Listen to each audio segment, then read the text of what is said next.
بسم اللہ الرحمن الرحیم الحمد للہ وکفی وسلام علی عبادہ الذین اصطفی اما بعد فاعوذ باللہ من الشیطان الرجیم بسم اللہ الرحمن الرحیم وجاہدوا فی اللہ حق جہادہ آمنت باللہ صدق اللہ العظیم۔ سب سے پہلے ہم اللہ سبحانہ و تعالیٰ کا شکر ادا کرتے ہیں کہ اللہ تعالیٰ نے ہمیں نماز جمعہ کی توفیق عطا فرمائی۔ اللہ تعالیٰ ہماری نماز جمعہ کو قبول فرمائے۔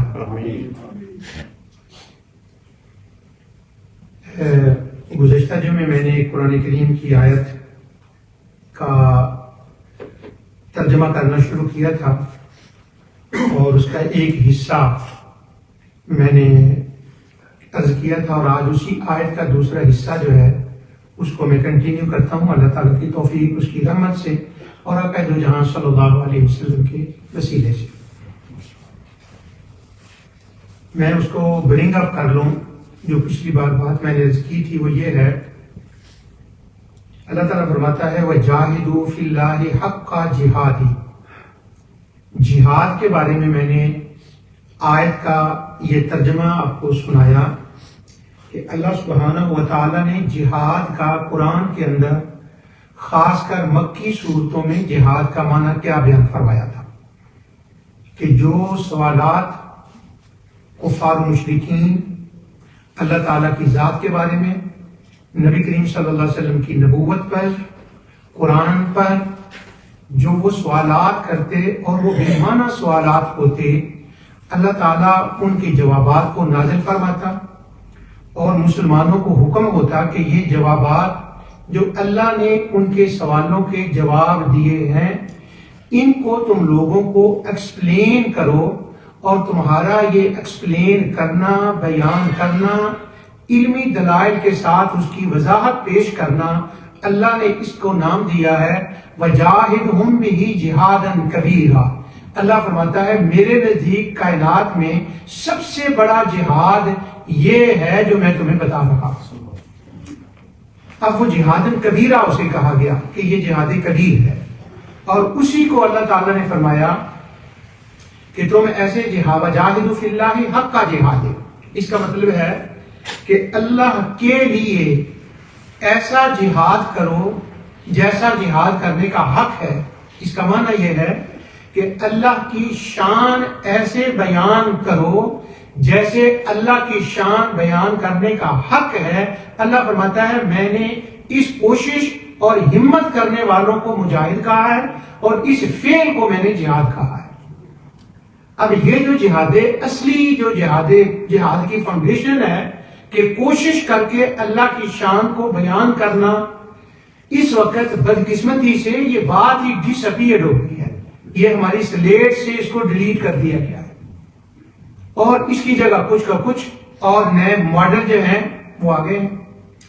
دوسرا جہاد میں نے آپ کے سامنے یہ بیان کیا تھا کہ حضور نبی کریم صلی اللہ علیہ وسلم نے خود اس کا بیان فرمایا کہ جو انسان کا نفس ہے یہ ہمیشہ چاہتا ہے بے لگام ہو کر وہ کام کرے جو نفس چاہتا ہے، اور قرآن کے اندر اس کو نفس امارہ کہا گیا ہے کہ وہ جو نفس ہے وہ بندے کو اپنے پیچھے لگاتا ہے کہ جو میں کہتا ہوں وہ کرو۔ اچھا، اب یہ مطلب نہیں کہ نفس جو بھی کہے ہم نے اس کی مخالفت کرنی ہے، یہ نہیں قرآن کہہ رہا۔ ویسے میرا دل چاہ رہا ہے کہ میں ٹھنڈا پانی پیوں، اور یہ نفس کی ایک خواہش ہے کہ ٹھنڈا پانی پیوں، تو اب میں اس کے خلاف جہاد کے لیے کھڑا ہو جاؤں کہ میں نے تتا ترین گرم پانی پینا ہے۔ اچھا، یہ قرآن کی اور انسان کی ڈیمانڈ نہیں ہے، ورنہ اللہ کی یہ ڈیمانڈ ہے۔ اب مجھے بھوک لگی ہے اور میں نے گھر جا کے کھانا کھانا ہے، تو نفس چاہ رہا ہے کہ میں کھانا کھاؤں، اور نفس یہ چاہ رہا ہے کہ میں اس کے بعد چائے پیوں۔ تو اب کچھ لوگوں نے اس کو جہاد کا نام دے دیا ہے کہ نہیں، بھوکے رہنا ہے، ٹھنڈا پانی نہیں پینا، چائے نہیں پینی، کوٹ نہیں اوپر لینا گھر سردی کے اندر، اور ٹھنڈے پانی سے وضو کرنا، یہ جہاد ہے۔ کتنا الٹ معنی کر دیا گیا۔ اور اللہ جہاد کا معنی کیا فرما رہا ہے کہ جو غلط خواہشات ہیں جو تمہیں نقصان پہنچائیں، معاشرے کو نقصان پہنچائیں، کامن سینس میں جو بات غلط ہو، جس کے اندر کسی کا حق کھایا جائے اگر اور کسی کا نقصان ہو، جب تمہارا نفس تمہیں اس طرف بلائے تو اس کے خلاف کھڑے ہو جاؤ اور اس کا کہا نہ مانو. قرآن کہتا ہے اس کا نام جہاد ہے. اسے جہاد میں نفس کہا گیا. تو جہاد کے دونوں الٹ معنی کر لیے گئے ہیں. ایک یہ بھی کہ جو نفس کہے وہ کرنا ہی نہیں ہے, اور دوسرا جہاد کا جو غلط ایک مطلب کنسپٹ ہے جس کی وجہ سے پورا سسٹم ہی خراب کر کے رکھ دیا ہے, وہ اور ہے. اس کے بارے میں آگے میں بتاتا ہوں. اب اللہ تعالیٰ فرماتا ہے وَجَاهِدُوا فِي اللَّهِ حَقَّ جِهَادِهِ.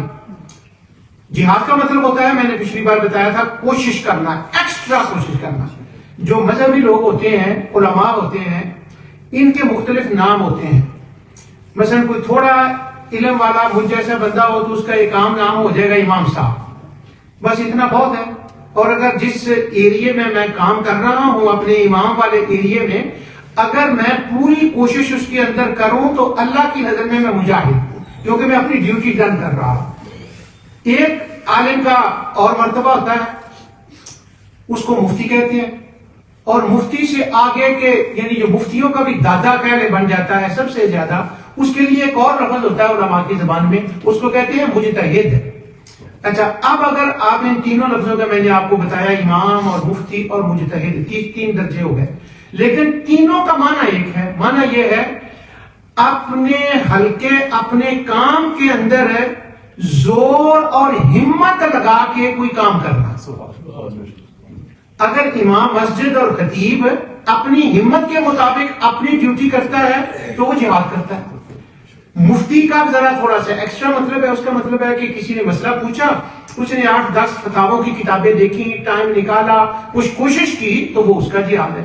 اب اس سے ایک مرتبہ اوپر ہے, اس کو کہتے ہیں مجتہد. اب مجتہد کا مطلب ہے جس نے پورا دل لگا دیا کسی مسئلے کے لیے, اور وہ دن رات ایک کر دیا. اور وہ کیا کیا اس نے قرآن جو ٹاپک اس سے مسئلہ پوچھا گیا, اس نے قرآن کریم کی آیات کو دیکھا, اس کے بارے میں جتنی احادیث ہیں ان کو دیکھا, اس سے پہلے چاروں ائمہ فقہا نے جو کچھ کہا ہے اس کو دیکھا, لغت کو دیکھا. تو یعنی اس نے وہ کتابوں کی جس کو کہتے ہیں نا کیڑا بن کے, آج کی زبان میں ہم اے آئی سے کہیں نا کہ مجھے یہ ایک حوالہ چاہیے, ادھر آپ لکھیں کہ حوالہ چاہیے, تو وہ کیڑا بن کے پوری کتابوں پہ ڈھونڈ نکالتا ہے. اب وہ اس زمانے کا سب سے بڑا مجتہد حقیقی اعتبار سے وہ اے آئی بن گیا ہے, اور آگے 10 سال میں پتا جی اس نے کیا قیامت کھڑی کر دینی ہے. اچھا, اور وہ ہوتا کیا, اب میں یہ نہیں کہہ رہا کہ وہ جو بتا رہا وہ صحیح ہوتا ہے, نہیں, وہ میں روز پوچھتا ہوں, اس کو گائیڈ اور وہ یہ وہ کرنا پڑتا. بہت دفعہ اس کی تحقیق ٹھیک نہیں ہوتی, کیونکہ وہ سمجھتا جیسے وہ سمجھتا نا اسی طرح وہ جواب دے دیتا ہے. لیکن بہت دفعہ ایسا ہوتا ہے کہ وہ اینگل اس کو درست نہیں دیا گیا ہوتا, یا وہ درست اینگل نہیں سمجھ رہا ہوتا, اس لیے وہ جواب صحیح نہیں ہوتا. لیکن بھاگ دوڑ کرنے میں اس وقت وہ مجتہد ہے. تو میں صرف یہ بتا رہا ہوں کوشش کرنے والا. اب اللہ تعالیٰ کی شان, رسول اللہ صلی اللہ علیہ وسلم کی شان اور آخرت کے عقیدے کے اوپر لوگوں کو تیار کرنا, ان کو یاد رکھانا, اس بات پر زور دینا کہ یہ جو کچھ ہم دنیا میں رہ رہے ہیں نا, اس کی اکاؤنٹیبلٹی ہوگی, اس کا جواب دینا ہوگا. اس کے اوپر اگر کوئی زور لگا کر سمجھاتا ہے, لوگوں کو بتاتا ہے, تو اس کا مطلب ہے کہ وہ اللہ کے راستے میں جہاد کر رہا ہے. اور اس کو کہا کیا گیا ہے وَجَاهِدُوا فِي اللَّهِ حَقَّ جِهَادِهِ. تو یہ وہ جہاد ہے جو انسان اپنے لیے کرتا ہے, اپنے نفس کے ساتھ, کہ جب وہ غلط باتیں بتاتا ہے اور انسان اس کی غلط بات نہیں مانتا. تو یہ جہاد کے دو معنی ہو گئے, جن کے بارے میں حضور نبی کریم صلی اللہ علیہ وسلم نے فرمایا ہے کہ مجاہدۃ النفس, اپنے نفس کے غلط باتوں کے خلاف اس کی بات نہ ماننا, اس کا نام جہاد ہے.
اب میں آپ سے ایک چھوٹا سا مسئلہ پوچھتا ہوں، اگر میں اپنی بات کو سمجھا سکا ہوں کہ نہیں، میں اپنا ٹیسٹ لے رہا ہوں کہ میں بات سمجھا سکا ہوں کہ نہیں۔ 12 مہینوں میں ایک مہینہ ہے جس کے اندر ہر مسلمان جو بیمار نہیں ہوتا، جس کے اندر ہمت ہوتی ہے، اور وہ مسافر بھی نہیں ہوتا، گھر میں ہوتا ہے، ہمت میں ہوتی ہے، ہر مسلمان نفس کے خلاف جہاد کرتا ہے اور پورا مہینہ جہاد کرتا ہے۔ اب مہینہ آپ کو پتہ چل گیا۔ اگر میں یہ آپ سے کہوں ایسا بتائیں تو میں آپ کا ٹیسٹ لے رہا ہوں، لیکن آپ کی آنکھوں سے چہروں سے مجھے پتہ چل گیا آپ اس مہینے پر پہنچ گئے۔ وہ اللہ نے ہمیں مہینہ دیا ہی جہاد کرنے کے لیے ہے۔ اور مجھے کیوں وہ کچھ کہہ رہا ہوتا ہے نفس کے، یہ 5 بج گئے تو میٹھے کو دل چاہ رہا ہے تو بندہ کھڑا ہو جاتا ہے، نہ آدھا گھنٹہ آج باقی ہے۔ وہ جو کھڑے ہو جاتے ہیں نا آدھا گھنٹہ باقی ہے، اس کو کہتے ہیں مجاہدۃ النفس۔ یہ نفس کے خلاف ہے جہاد ہے۔ اب ایک تیسرا جہاد، اس کو میں نے نام دیا تھا پچھلی بار آپ کے سامنے، میں نے کہا تھا وہ تھا جب قرآن نازل ہوا تھا اس وقت اس جہاد کی کیفیت اور تھی۔ وہ یہ تھی کہ نبی کریم صلی اللہ علیہ وسلم تشریف فرماتے، اس وقت ابھی سرکاری سطح پر ایک آرمی ہونا اور ایک آرمی فوجوں کا نظام، ان کی تنخواہوں کا نظام، ان کی ٹریننگوں کا نظام، یہ ابھی اس وقت بلٹ نہیں ہوا تھا۔ مثلا لوگ دکان کر رہے ہیں، کوئی بندہ جھاڑو دے رہا ہے، کوئی بندہ اپنا چارہ کاٹ رہا ہے، ادھر سے آواز آتی ہے مکے والوں نے مدینے پہ حملہ کر دیا۔ وہ جو چارہ کاٹنے والا ہے وہ بھی مجاہد ہے، اور وہ دکان چلانے والا وہ بھی مجاہد ہے، اور وہ سارے بھاگ پڑتے تھے۔ لیکن جب وہ وقت گزرا، کاش میں آپ کو یہ بات، آپ کو نہیں، میں امت کو کبھی یہ بات سمجھا سکوں، امت کو جنہوں نے خراب کر دیا اس کو۔ پھر جب آگے وقت بڑھا، پھر ایک موقع آیا کہ نہیں، ہر بندہ میدان کارزار میدان جنگ کے اندر نہیں جا سکتا، صرف وہی جا سکتا ہے جو ٹرینڈ ہو اور جسے حکومت کہے کہ تم جاؤ۔ دو شرطیں ہوگی، کیا ہوگی؟ ایک ٹرینڈ اور دوسرا حکومت کی اجازت سے حکم حکومت ہو۔ ٹرینڈ بھی ہو گیا، انڈیویجول نہیں۔ اب وہ جو ملکی جہاد دفاع کا ہو یا کچھ بھی ہو، وہ ہر بندہ نہیں کر سکتا۔ اب پاکستان کے اوپر انڈیا حملہ کر دے تو میں چلا جاؤں اور میں کہوں اچھا میں نے کرنا ہے، نہ مجھے وہ چلانا آئے، نہ مجھے کمپیوٹر آئے، نہ مجھے وہ ڈرون کا پتا، نہ کھک نہ پتا، تو میں 3-4 لڑکے اپنے گاؤں کے لے لیتا ہوں، چلو الگ راہ جانتے نہیں، تو یہ جہاد نہیں ہوگا، یہ خود کشی ہوگی۔ کیوں؟ اس وقت کی یہ جہاد نہیں ہے۔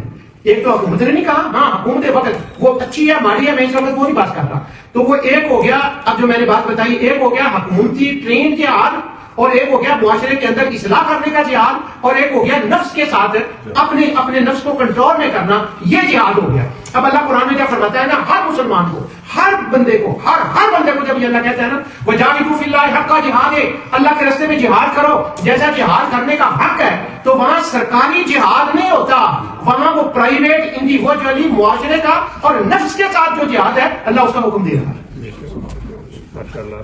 اب وہ ہمیں تو اس کا حکم دیا جا رہا ہے، اور ہوتا کیا، 4-5-10 منڈے 7 بچے بچیاں لگائے، جہاد کا نام دے دیا اور کہیں جا کے حملہ کر دیا، دربار کو گرا دو، فلاں کر دو، یہ کر دو، وہ کر دو۔ مجھے اس جگہ پر ایک بات یاد آئی ہے، یہ میں اس میں کوئی میرا خیال کیسی کے زمانے کی بات ہے، عراق اور ایران کی بدقسمتی سے وہ آپس میں جنگ ہو گئی، تو وہ جنگ کافی طویل، آپ کو پتا 12 سال کی جنگ رہی، تو ہر روز شام کے وقت ریڈیو پہ یہ خبریں آتی تھی، ٹی وی پر یہ ہو گیا یہ ہو گیا۔ ہمارے گاؤں کا بندہ بیچارہ بڑا ان پڑھ، سیدھا لیکن شریف النفس، سیدھا بندہ، وہ بی بی سی کی ہر روز ہر رات خبریں سنتا تھا میرے والد صاحب کے پاس بیٹھ کر کہ خمینی نے یہ کر دیا، صدام نے یہ کر دیا۔ وہ ایک دن صبح اٹھا تو اس نے پگ بندھی اور کہتا ہے انہوں نے خمینی نے بہت تنگ کیا اور صدام نے بھی، میں جاتا ہوں ان کو سمجھاتا ہوں۔ اچھا اس کے پاس کرایہ بھی نہیں تھا ملتان ایئرپورٹ جانے کا، اس کو یہ بھی پتا نہیں تھا کہ ان کو ارمندہ بھی نہیں ملتا، اور یہ تو بادشاہوں کے کام ہے۔ وہ کہنے جی میں نے خمینی کو سمجھانا ہے، میں نے صدام کو سمجھانا ہے۔ اچھا پھر وہ لوگوں نے کہا بھی تیرے پاس تو کرایہ نہیں وہاں جانے کا، تمہیں تو خمینی کو اور صدام کو کیا سمجھائے گا؟ وہ تو ضیاء الحق ہمارے ملک کا اس وقت صدر تھا، اس کا کام ہے۔ تو بتانا میں یہ چاہتا ہوں، وہ جو ہمارے گاؤں کا لڑکا تھا نا جو پگڑی باندھ کے تیار ہو گیا میں نے جانا، وہ اس کا کام نہیں تھا، اس کا کام کوئی اور تھا، اس کا تھا اپنے نفس سے جہاد کرے، اپنے علاقے کے اندر لوگوں کو اچھائی کی طرف بلائے، وہ چلا گیا خمینی کے اوپر۔ اسی طرح ہمارے لڑکے کیا کرتے ہیں، لڑکیاں وہ اکٹھے ہوتے ہیں، ان کو اسلام کے نام پہ برین واش کیا جاتا ہے، جو حکومتوں کے کام ہوتے ہیں وہ اپنے ہاتھ میں لے کر لوگوں کو خود کشی کے اندر ڈال دیتے ہیں، اور اس کا نام جہاد رکھتے ہیں۔ اللہ فرماتا ہے اب جہاد کیا ہے؟ تعلیم و تربیت کا نام جہاد ہے، اور اس آیت کے اندر اللہ تعالیٰ نے وہی فرمایا۔ اب اس کے اندر ایک نیکسٹ لیول، دوسرا اس آیت کا دوسرا لفظ پڑھے ذرا دیکھیں، قرآن ادھارن نہیں دیتا۔ اللہ تعالیٰ فرماتا ہے وجاہدوا فی اللہ حق جہادہ هو اجتباکم وما جعل علیکم فی الدین من حرج۔ اللہ فرماتا ہے اپنی اصلاح کرنا، لوگوں کی اصلاح کرنا، لوگوں کو اچھے کاموں کی طرف بلانا۔ اچھے کام کا مطلب صرف نماز روزہ حج نہیں ہے، اچھے کام کا مطلب ہے ظلم کے خلاف، جو بھی غلط کام ہے جو کسی کے لیے نقصان دہ اس کی اصلاح کے لیے بلانا. اللہ فرماتا ہے یہ کوئی چھوٹا کام نہیں ہے, اس کے لیے اللہ ہر ایک کو نہیں چنتا, اللہ صرف انہی کو چنتا ہے جن کے لیے ابراہیم خلیل اللہ نے دعائیں کی. کیا بات ہے, یہ بڑی خوش قسمتی کی بات ہے کہ اگر کسی کو یہ منصب مل جائے کہ کوئی بھی نیکی کا کام ہو رہا ہے اس کے اندر وہ اپنی حد تک اپنا حصہ ڈالے. ہماری مسجد 12 بجے کے بعد ہم آ جاتے ہیں, 12 بجے مسجد اوپن کرنی ہوتی ہے, 12 بجے آ کر لائٹیں جلانی ہوتی ہیں, 12 بجے آ کر کوئی چھوٹی چیئروں جو بزرگ بیٹھے ہیں ان کے لیے چیئریں رکھنی ہوتی ہیں, کوئی اور کام کرنا ہوتا ہے. اب جو بندہ آتا ہے وہ اپنے گھر کے کام چھوڑتا ہے, اس کے پاس مسجد کا نمبر ہے, وہ آ کر اس کو نمبر کو ڈائل کرتا ہے, اندر آتا ہے, لائٹیں جلاتا ہے, کرسیاں رکھتا ہے, وہ پرفیوم ادھر خوشبو لگاتا ہے. اگر ان قرآن کی آیتوں کے مطابق دیکھیں تو وہ بندہ اللہ کے راستے میں کیا کر رہا ہے, پر اس جہاد کو جہاد کہتے ہی نہیں. یہ جو ہاتھ ہے اصل ہے, اس کو بھول گئے لوگ, اس کو بھول گئے. ایک بندہ آتا ہے وہ کوئی اور کام کرتا ہے, نہیں کوئی بھی کام کرتا ہے اس کو وہ جہاد ہوتا ہے. آگے جہاد کا ایک نیکسٹ 3 لیول میں نے بتا دیے, انفرادی, معاشرتی اور حکومتی. وہ گورنمنٹ والا. اچھا ہمارے گاؤں کا جو بندہ تھا جو وہ چل پڑا تھا صدام کو سمجھانے کے لیے 80 کے اندر, کہ میں اس کو کہتا ہوں یار بس کر چھاٹ میں دونوں سمجھانا, ہو سکتا ہے اس کی نیت تو بڑی نیک تھی پر وہ کام اس کا نہیں تھا کرنے والا, وہ کسی اور کا کرنے والا تھا, لیکن اس نے وہ اپنے ذمہ کام نہیں کیا. اب جہاد کے بعد نیکسٹ لیول ہے شہادت. قرآن ہم اس لفظ کو یوز کرتے ہیں شہید, شہادت اور شہداء, اس کی جمع شہداء ہوتی ہے. اب قرآن کے اندر یہ شہداء کا لفظ جو شہید کا لفظ ہے یہ بار بار آیا. میں آپ سے اگر کہوں نا کہ شہید کا مقام, تو آپ نے کہا نہیں, ویسے اب نہ کہیں, وہ جب میں کہوں گا پھر کہیں. اگر میں آپ سے کہوں نا شہید کا مقام کیا ہے تو آپ کے ذہن میں آپ کہیں گے سبحان اللہ, ماشاء اللہ, اللہ اکبر, شہید کا بڑا مقام ہے. پھر اگر میں نیکسٹ بات آپ سے پوچھوں کہ شہید کسے کہتے ہیں تو آپ پتا کس شہید کا نام لیں گے, وہ جو بارڈر پر ہوتے ہیں نا جہاں آپ فوراً وہاں چلے جائیں گے. اس کا مطلب وہ آرمی والوں کی بات ہے, وہ بارڈر والوں کی بات ہے. تو اللہ تعالیٰ نے ان کے درجے جو ہیں وہ شہید کے بڑے بلند کیے ہیں. تو وہ تو لڑائیاں ہوتی ہیں کبھی کبھی, وہاں پر جو لڑائی ہوتی ہے نا ان کی بارڈر پر, وہ تو کبھی کبھار ہوتی ہے, جنگیں تو کبھی کبھی ہوتی ہیں, اور وہ بھی لوگ خاص ہوتے ہیں. اور بارڈر پر صرف مسلمان نہیں ہوتے, دوسری طرف سے سمجھ گئے ہو گل, تو دوسری طرف سے یعنی اگر وہ جان مسلمان دے رہا ہے تو دوسری طرف کوئی اور بھی جان دے. میں کیا سننا چاہتا تھا, کوئی اور بھی جان دیتا ہے. یہ مطلب ہے جانیں تو دونوں طرف سے دی جا رہی, مگر کاش کیا ہے اس نیت کے اوپر اللہ تعالیٰ پھر اس کو اجر دیتا ہے. میں اس بات پہ بات نہیں کرتا. شہداء, شہید.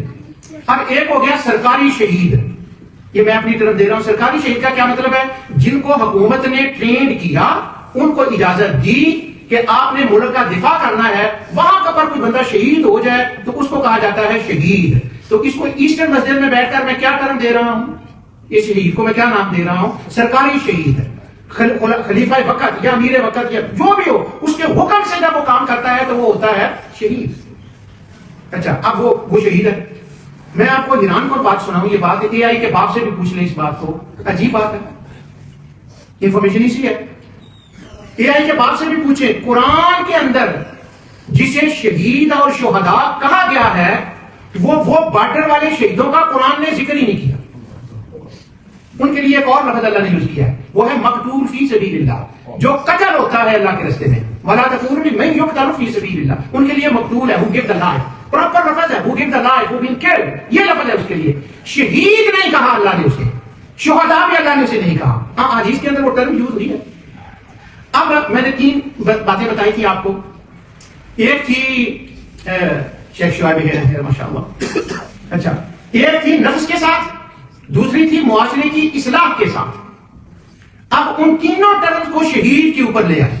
اب اللہ تعالیٰ نے قرآن کے اندر جب شہداء کا لفظ بولا, ارشاد فرمایا ہے, تو بہت سے وہ مقامات ہیں جہاں اللہ نے شہداء ان لوگوں کو کہا ہے جو اپنی اصلاح کرتے ہیں, اور معاشرے کے اندر جو خرابیاں ہوتی ہیں ان کی اصلاح کرنے والوں کو اللہ شہداء قرآن میں فرماتا ہے.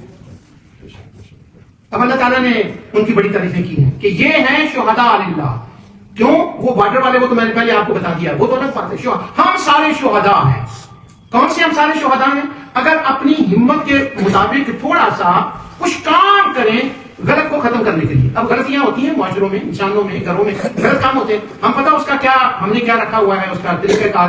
مثلا کوئی غلط کام ہو رہا ہے سوسائٹی میں تو ہم کیا کرتے ہیں, ہم نے اسی اس کا کیا ہوا ہے, اور اس کا اسی پتہ کیا ہے, تنقید کرنا. یہ لفظ تھا کاف کو اس کے اوپر سبحان اللہ کہتا ہے, آپ کو ضرورت نہیں کہنے کی. یعنی کریٹیسائز کر وہ جی تینوں پتہ ہی نہیں, وہ یعنی ہر بندہ علم میں اضافہ کرتا ہے. آپ کو نہیں پتا اس نے یہ کر دیا, وہ یہ کر رہے ہیں, وہ جی عربی یہ کر رہے ہیں, وہ پاکستانی یہ کر رہے ہیں, وہ فلان یہ کر رہے ہیں. یعنی وہ ہم جب بھی باتیں کرتے ہیں بڑی باتیں کرتے ہیں, قوموں کی باتیں کرتے ہیں. بات اللہ تعالیٰ نے کیا کہا تھا, کہاں کرنے کی سٹارٹ کہاں سے لینا ہے, اپنے آپ سے اور اپنے لیونگ اراؤنڈ معاشرے سے. لیکن ہم نہ لیونگ معاشرے سے لیتے ہیں نہ اپنے آپ سے لیتے ہیں. وہ جا کر انٹرنیشنلی جو باتیں ہوتی ہیں نا, یہ ٹرمپ انہوں نے یہ کرنا چاہیے. چل ٹھیک ہے, وہ ٹرمپ غلط باتیں کرتا رہے گا, وہ بھی جرا تیرے ایریا سے تو وہ کرنا. ہمارے ایک امام تھے یہاں پر, اپنے ایریا کے اندر اس کی اصلاح کرنا. مجھے یاد رکھیں, میں بات بھول نہ جاؤں کہ قرآن نے اس کا طریق کیا بتایا ہے اصلاح, اگر میں بھول گیا. ہمارے یہاں ایک امام تھے, اب بھی ماشاءاللہ وہ یاد ہے, کافی دیر انہوں نے امامت کی. اچھا اچھے آدمی تھے وہ, اچھے پڑھے لکھے تھے, مگر وہ یہ میری طرف توجہ فرمائے, وہ آنے والے بیٹھتے ہیں. اچھا وہ ہمارے امام صاحب جو تھے یہاں پر, وہ کیا کرتے, ان کو شوق تھا بڑی بڑی انٹرنیشنل میٹنگ یا نیشنل میٹنگ اٹینڈ کرنے کا. آپ صاحب سمجھ گئے, لیکن آپ بھی سمجھ جائیں تو کوئی بات نہیں. اچھا ان کو یہ تھا کہ اچھا وہ فلاں پتہ لگا. اچھا اب ان کا تھے ایسٹرن مسجد کے ہمارے امام. اب وہ کیا کرتے ہیں کہ ان کو شوق تھا کہ میں برمنگھم میں وہ میٹنگ ہو رہی ہے علماء کی, اچھا وہ پیروں کی ادھر ہو رہی ہے لندن میں, میں نے وہاں بھی جانا اور فلاں میں ہو رہی ہے. اب کیا ہوتا ہے, زور کی نماز کا ٹائم ہوتا تھا اور تکبیر میں 2-4 منٹ رہتے تھے اقامت میں. ان کا میسج آ جاتا کسی بندے کو کہ میں بہت ضروری میٹنگ ہے انٹرنیشنل لندن کے اندر, تو میں ذرا اس میں مصروف ہوں, تو کسی کو کہیں نماز پڑھا. اچھا بچوں کا ٹائم ہو گیا, تو انہوں نے کہا کہ جی وہاں سے میں بریڈ فورڈ میں ہوں اور چاند کی میٹنگ ہو رہی ہے, تو میں نے چاند کا مسئلہ حل کرنا, بچوں کو چھٹی کرتے. وہ لوگوں نے 2-4 جو کمیٹی والے تھے, بچوں نے مجھے کہا کہ ہم تو ادھر ڈرتے ہیں آنے سے بات کرتے ہوئے, آپ ان کو بتائیں کہ وہ کام اپنی جگہ ٹھیک ہے, لیکن آپ کا پہلا کام ایسٹرن مسجد کے اندر بچوں کو پڑھانا اور نماز 5 وقتی پڑھانا. ہاں کبھی کبھار میٹنگ میں جائیں تو وہ تو الگ بات ہے. اب ہر دوسرے دن آپ وہاں گئے ہوتے ہیں, تو آپ وہ کام کر رہے ہیں جو آپ کو کام کی ذمہ داری نہیں دی. تو کرنا کون سا چاہیے, جس بات کی ذمہ داری دی گئی ہے. اب ہمیں ذمہ داری کی دی گئی ہے, جہاد کرو نفس کے ساتھ, جہاد کرو اپنی سوسائٹی کے اندر برے کاموں کو روکنے کے لیے. ہمیں ڈیوٹی اللہ نے یہ دی ہے, وجاہدوا فی اللہ حق جہاد, وجاہدہم بہ جہاد کبیرہ. کتنی قرآن کی آیتیں یہ کرنے کے لیے ہم نے کہا. اب میں 15-20 لڑکے اکٹھے کروں, لڑکے لڑکیاں ان کو کہوں کہ چلو افغانستان چل رہے ہیں. روس نے بڑا تنگ کیا, لا حول ولا قوت الا باللہ. وہ جو میں نے پہلے میٹنگ والی بات بنائی, اگر میں سمجھا سکا ہوں آپ کو وہ بات ہے, تو آپ کو سمجھ آئے گی. یہاں پر یہ کرنے کا کام ہے جو جس کی ذمہ داری اللہ تعالیٰ نے آپ کو دی ہے. اچھا اب ہم کیا کرتے ہیں, جیسے کوئی غلط کام ہو تو ہم تنقید, حکومتوں پہ تنقید, سوسائٹیوں پہ تنقید, لوگوں پہ تنقید یہ غلط ہے. اب اللہ دیکھیں کیا فرماتا ہے. اللہ فرماتا ہے جب کوئی غلط کام ہو تو تم نے کیا کرنا ہے, تم نے جہاد کرنا ہے, اور جہاد بن کے تم نے شہید ہونا ہے. اور شہید کہاں, بارڈر میں نہیں میں کہہ رہا, وہ میں نے آپ کے آنے سے پہلے کلیئر کر دیا. اچھا وہ نہیں, کیا کرنا ہے, شہادت دینی. اسی آیت کے اندر جو میں نے تلاوت جس کا میں ترجمہ پڑھا رہا ہوں, وہ کیا ہے, قرآن کا انداز دیکھیں قرآن کیا کہتا ہے. تنقید کر کے نہیں, یہ قرآن میں مختلف جگہ پر یہ آتا ہے. اللہ تعالیٰ فرماتا ہے کہیں غلط کام ہو رہے ہوں تو کیا کرنا ہے. اللہ فرماتا ہے جو 4-5 اکٹھے ہو جاؤ, ان الحسنات, جو غلط ہو رہا ہے نا, تم اچھے کام ایک اکٹھے ہو کر شروع کر دو, اکٹھے ہو کر یذہبن السیئات, تمہارے اچھے کام کرنے سے وہ برائیاں خود بخود ختم ہو جائیں. یہ قرآن میں جگہ جگہ یہ بات بتائی, ان الحسنات یذہبن السیئات, وہ برائیاں جو حسنات کے اچھے کام ہیں وہ برائیاں لے جائیں گی. ایک ہمارے اور امام تھے, میں نے پہلے وہ امام کی غلط بات بتائی, آپ کو ایک صحیح بتا دوں. وہ ایک امام صاحب تھے, انہوں نے دیکھا کہ یہاں وہ ہمارے امام رہے ماشاءاللہ. انہوں نے کیا کیا, 2 بندے اقامت کہتے تھے اور اقامت کو تلفظ غلط بولتے تھے. اب جب وہ تلفظ غلط بولتے تھے, انہوں نے 2-3 بار بندوں کو کہا یار یہ اقامت, تم نہ اقامت کہو, تم نہ اقامت کہو. جب انہوں نے کہا وہ یعنی تنقید کرنا, یہ روڈ کرنا, یہ ڈانٹنا, یہ تو آسان ہوتا ہے. پھر یوں کہیں کسی نے ان کو بتایا کہ اللہ کے بندے تنقید سے کام نہیں چلتا. قرآن نے کہا ہے ان الحسنات, جو اچھائیاں ہیں وہ برائیوں کو ختم کرتی ہیں. کلاس شروع کر دو اقامت اور تکبیر اور اذان صحیح کرنے کی, ان بندوں کو سکھا دو تو غلطیاں خود بخود ختم ہو جائیں. انہوں نے کیا کیا, انہوں نے کلاس شروع کر دی کہ یہ میں جو اذان ہے اور اقامت ہے نا, میں وہ ٹھیک کرتا ہوں.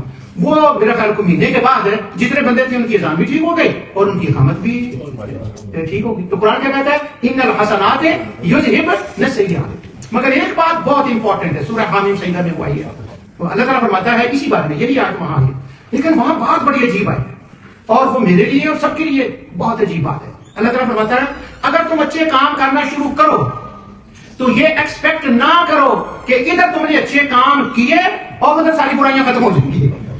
کیا قرآن کا فلسفہ ہے یہ ایکسپیکٹ نہ کرو کہ ادھر شروع کیا اور وہ ختم ہو جائیں گی، نہ۔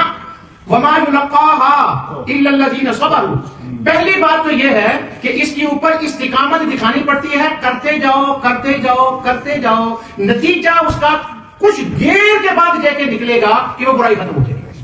وہ ہمارے امام صاحب نے مہینہ لگایا، 2 مہینے لگائے، لوگوں کی کامت جو تھی وہ ٹھیک ہو گئی۔ اگر وہ پہلے دن ہی کہتے اوئے ہوئے میں بیٹھا بھی ہے پھر بھی بدل، وَمَا يُلَقَّاهَا إِلَّا الَّذِينَ صَبَرُوا، استقامت دکھائیں اس کے اوپر، اور آگے کمال ہو گئی ہے۔ لفظ اللہ تعالیٰ فرماتا ہے وَمَا يُلَقَّاهَا إِلَّا الَّذِينَ صَبَرُوا وَمَا يُلَقَّاهَا إِلَّا ذُو حَظٍّ عَظِيمٍ۔ اللہ فرماتا ہے یہ بندہ، ہر بندہ تھوڑا کام کرتا ہے، یہ تو صرف خوش قسمت لوگ کام کرتے ہیں۔ وَمَا يُلَقَّاهَا إِلَّا ذُو حَظٍّ عَظِيمٍ، اور عظیم کہا جو بڑے خوش قسمت ہیں ان کے حصے میں یہ بات آتی ہے کہ وہ ٹائم نکالتے ہیں، سیکھتے ہیں، سکھاتے ہیں، اچھے کام کے لیے ٹائم نکالتے ہیں، دعوت دیتے ہیں، کام کرتے ہیں۔ اللہ تعالیٰ فرماتا ہے بڑا خوش قسمت ہے وہ جس کو یہ موقع ملتا ہے۔ اللہ اکبر۔ تو خوش قسمت ہم کس کو کہتے ہیں؟ مثلا اگر مجھے خوش قسمت کہے تو میں خوش قسمت کو اس کو کہوں گا، میں کہوں گا اچھا مثلا شادی ہو گئی، بیوی بھی اچھی مل گئی، بچے بھی ہو گئے، کاروبار بھی ٹھیک، مکان بھی ایک تو ہو گئے، یہ بھی خوش قسمتی ہے، مگر یہ معاشرتی دنیاوی خوش قسمتی ہے۔ اور اللہ تعالیٰ یہاں فرما رہا ہے یہ بھی خوش قسمتی ہے، یہ بھی میری عطا ہے، اس کے لیے بھی ہونا چاہیے، پر اس کے ساتھ وہ ٹائم بھی نکالیں جو میں نے تمہیں کہا ہے، جہاد بھی کرو، شہداء میں بھی آؤ، شہید بھی بنو، اور پھر اس کے بعد تم خوش قسمت ترین لوگوں میں نام لکھو۔ حضرت عیسیٰ علیہ السلام کے زمانے میں، حضور نبی کے وسلم کے زمانے میں کچھ لوگ مسلمان ہو گئے جو یہودی عیسائی تھے، جو انہوں نے کتابوں میں پڑھا، تو جب پڑھا تھا تو انہوں نے جب دیکھا کہ اسلام ہے اور ہم اس کے لیے کچھ کام کر رہے ہیں، وہ سارے عالم نہیں بن گئے تھے، امام مفتی نہیں بن گئے تھے، مجھے کہا اتنی نارمل بندے تھے۔ اب جو وہ مسلمان ہوئے نا، انہوں نے پہلی دعا بتا کیا کی، کہتے ہیں فَاكْتُبْنَا مَعَ الشَّاهِدِينَ، یا اللہ یہ جو اچھے کام کرنے والے ہیں نا، ہمیں اتنا کام کرنے کی توفیق دے کہ ہم ان کے لیے ایک ایویڈنس اور چلتا پھرتا پروف بن جائیں کہ یہ ہیں وہ لوگ جو خوش قسمت لوگ ہوتے ہیں۔ قرآن کریم نے ان کی دعا کا ذکر بار بار ان کی دعا کا ذکر کیا ہے۔ اللہ سبحانہ و تعالیٰ اپنے فضل و کرم سے ہمارے حصے میں بھی یہ عطا فرمائے کہ دین کے کام کے لیے، دین کا میرا مطلب وہ افغانستان میں جانا نہیں، وہ میں نے پہلے پچھلے جمعے میں بتا دیا، آج بھی دین کا مطلب ہے اپنے اندر رہتے ہوئے، ہلکے میں رہتے ہوئے، اور اگر کوئی کام غلط ہے وہاں وہ کرسی یہاں پڑی ہوئی ہے غلط جگہ پر تو تنقید شروع کر دے، میں تنقید کرنا ایک بیٹی والے جڑے نے نا انہاں دا حال ہی کوئی نہیں، ایک چیئر کتنے پئی ہے۔ اچھا یہ طریقہ ہے۔ دوسرا طریقہ کیا ہے، وہ غلط جگہ پہ چیئر پڑی ہے تو اس کو اٹھا کر جگہ بنا دو۔ اب قرآن کیا کہتا ہے، ان الحسنات یذہبن السیئات، وہ کاکا تنقیداں نال نہیں، اچھا برا کام ہوئے تو انہوں صحیح کرن دے نال اسلام